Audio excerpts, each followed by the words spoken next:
Chapter 37 of The Old Curiosity Shop. The Old Curiosity Shop by Charles Dickens. Chapter 37. The single gentleman, among his other peculiarities, and he had a very plentiful stock, of which he every day furnished some new specimen, took a most extraordinary and remarkable interest in the exhibition of Punch. If the sound of a Punch's voice, at ever so remote a distance, reached Bevis Marks, the single gentleman, though in bed and asleep, would start up, and, hurrying on his clothes, make for the spot with all speed, and presently return at the head of a long procession of idlers, having in the midst the theatre and its proprietors. Straightway, the stage would be set up in front of Mr. Brass's house.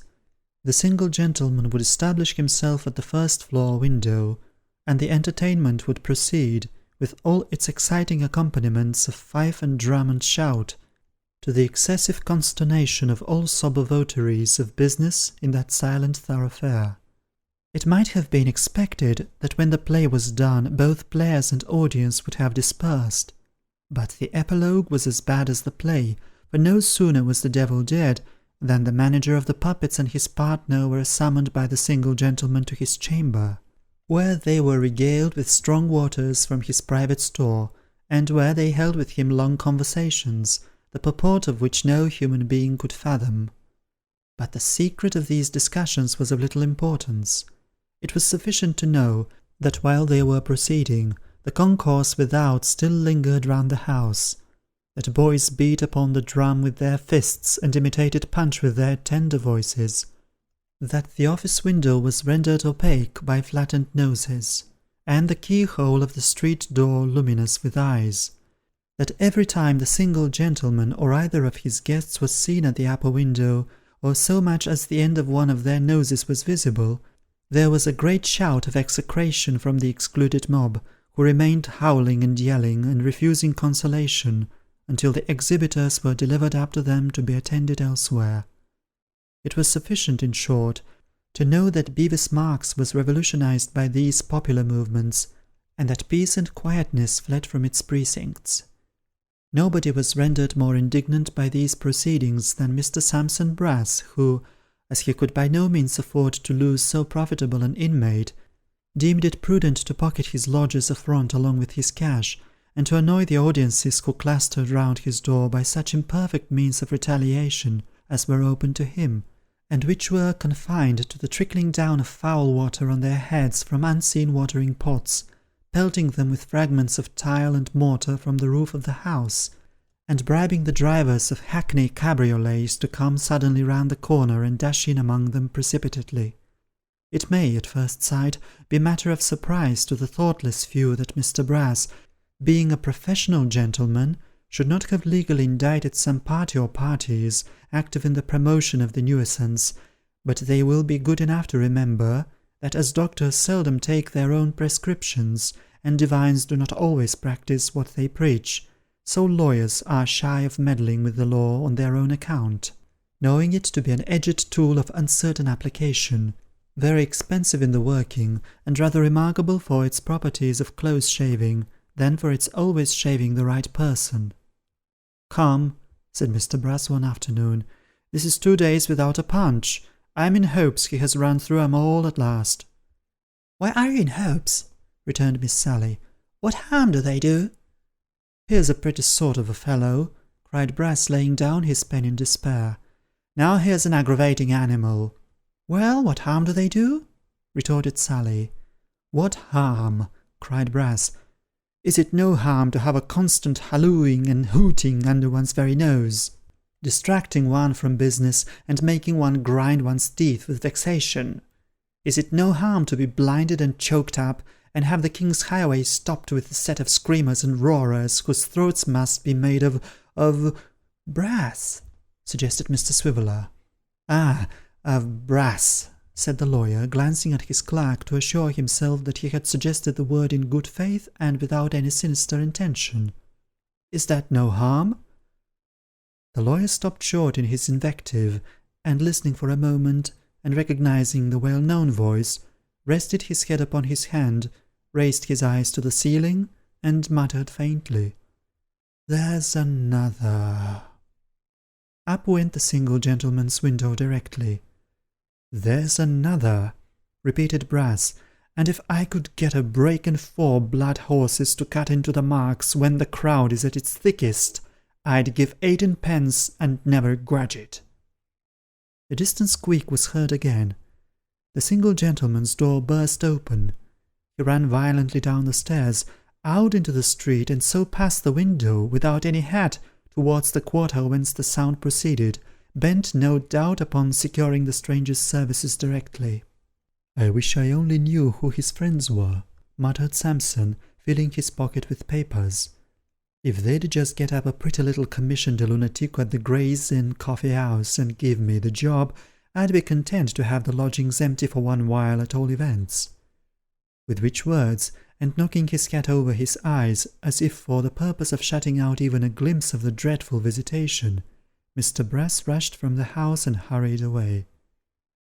As Mr. Swiveller was decidedly favourable to these performances, upon the ground that looking at a punch, or indeed looking at anything out of window, was better than working, and as he had been, for this reason, at some pains to awaken in his fellow clerk a sense of their beauties and manifold deserts, both he and Miss Sally rose as with one accord, and took up their positions at the window, upon the sill whereof, as in a post of honour, sundry young ladies and gentlemen who were employed in the dry nurture of babies, and who made a point of being present with their young charges on such occasions, had already established themselves as comfortably as the circumstances would allow. The glass being dim, Mr. Swiveller, agreeably to a friendly custom which he had established between them, hitched off the brown head-dress from Miss Sally's head, and dusted it carefully therewith. By the time he had handed it back, and its beautiful wearer had put it on again, which she did with perfect composure and indifference, the lodger returned with the show and showman at his heels, and a strong addition to the body of spectators. The exhibitor disappeared with all speed behind the drapery, and his partner, stationing himself by the side of the theatre, surveyed the audience with a remarkable expression of melancholy, which became more remarkable still when he had breathed a hornpipe tune into that sweet musical instrument, which is popularly termed a mouth-organ, without at all changing the mournful expression of the upper part of his face, though his mouth and chin were, of necessity, in lively spasms. The drama proceeded to its close, and held the spectators enchained in the customary manner. The sensation which kindles in large assemblies, when they are relieved from a state of breathless suspense, and are again free to speak and move, was yet rife, when the lodger, as usual, summoned the men upstairs. "Both of you," he called from the window, for only the actual exhibitor, a little fat man, prepared to obey the summons. "I want to talk to you. Come, both of you." "Come, Tommy," said the little man. "I aren't a talker," replied the other. "Tell him so. What should I go and talk for?" "Don't you see the gentleman's got a bottle and a glass up there?" returned the little man. "And couldn't you have said so at first?" retorted the other with sudden alacrity. "Now, what are you waiting for? What are you going to keep the gentleman expecting us all day? Haven't you no manners?" With this remonstrance, the melancholy man, who was no other than Mr. Thomas Codlin, pushed past his friend and brother in the craft, Mr. Harris, otherwise Short or Trotters, and hurried before him to the single gentleman's apartment. "Now, my men," said the single gentleman, "you have done very well. What will you take? Tell that little man behind to shut the door." "Shut the door, can't you?" said Mr. Codling, turning gruffly to his friend. "You might have known that the gentleman wanted the door shut without being told, I think." Mr. Short obeyed, observing under his breath that his friend seemed unusually cranky, and expressing a hope that there was no dairy in the neighbourhood, or his temper would certainly spoil its contents. The gentleman pointed to a couple of chairs, and intimated by an emphatic nod of his head that he expected them to be seated. Messrs. Codling and Short, after looking at each other with considerable doubt and indecision, at length sat down, each on the extreme edge of the chair pointed out to him, and held their hats very tight, while the single gentleman filled a couple of glasses from a bottle on the table beside him, and presented them in due form. "You're pretty well browned by the sun, both of you," said their entertainer. "Have you been travelling?" Mr. Short replied in the affirmative with a nod and a smile. Mr. Codlin added a corroborative nod and a short groan, as if he still felt the weight of the temple on his shoulders. "To fairs, markets, races, and so forth, I suppose?" pursued the single gentleman. "Yes, sir," returned Short. "Pretty nigh all over the west of England." "I have talked to men of your craft from north, east, and south," returned their host in rather a hasty manner, "but I never lighted on any from the west before." "It's our regular summer circuit is the west, master," said Short. "That's the way it is. We takes the east of London in the spring and winter, and the west of England in the summer-time.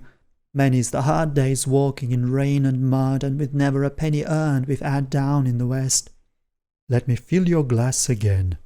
"Much obliged to you, sir, I think I will," said Mr. Codlin, suddenly thrusting in his own and turning Short's aside. "I'm the sufferer, sir, in all the travelling, and in all the staying at home. In town or country, wet or dry, hot or cold, Tom Codlin suffers. But Tom Codlin isn't to complain for all that. Oh, no. Short may complain, but if Codlin grumbles by so much as a word, oh dear, down with him directly. It isn't his place to grumble. That's quite out of the question." "Codlin ain't without his usefulness," observed Short with an arch look. "But he don't always keep his eyes open. He falls asleep sometimes, you know. Remember them last races, Tommy?" "Will you never leave off aggravating a man?" said Codlin. "It's very like I was asleep when 5 and 10pence was collected in one round, isn't it? I was attending to my business, and couldn't have my eyes in 20 places at once like a peacock no more than you could. If I ain't a match for an old man and a young child, you ain't neither, so don't throw that out against me, for the cap fits your head quite as correct as it fits mine." "You may as well drop the subject, Tom," said Short. "It isn't particular agreeable to the gentleman, I dare say."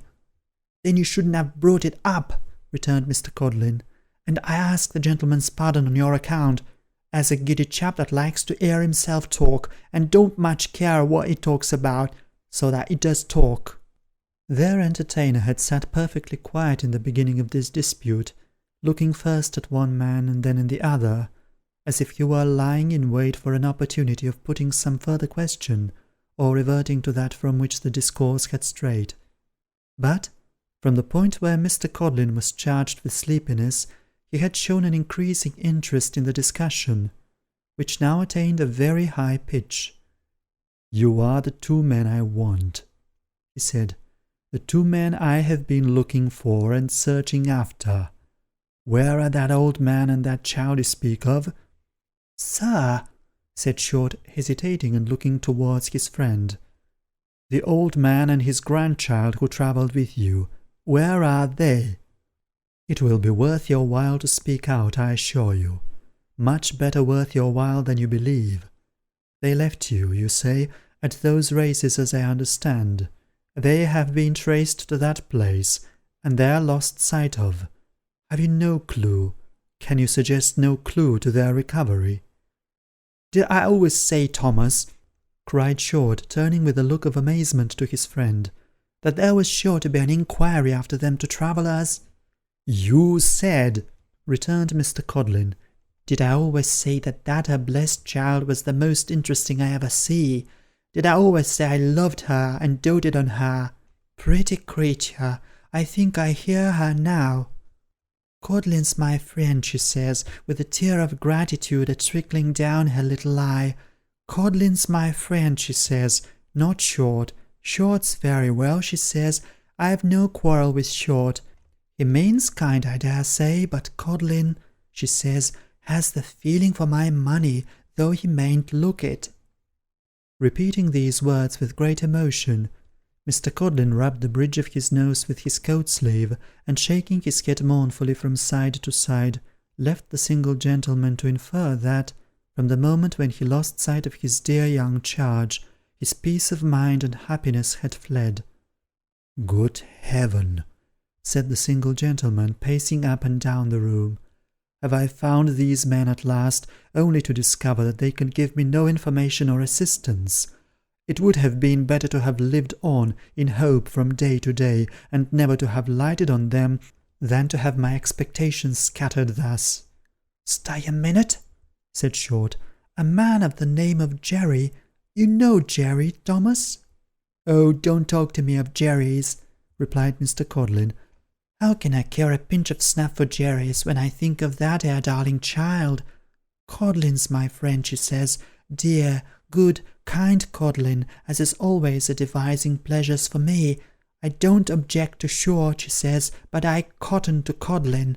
Once," said that gentleman reflectively, "she called me Father Codlin. I thought I should have burst." "A man of the name of Jerry, sir?" said Short, turning from his selfish colleague to their new acquaintance.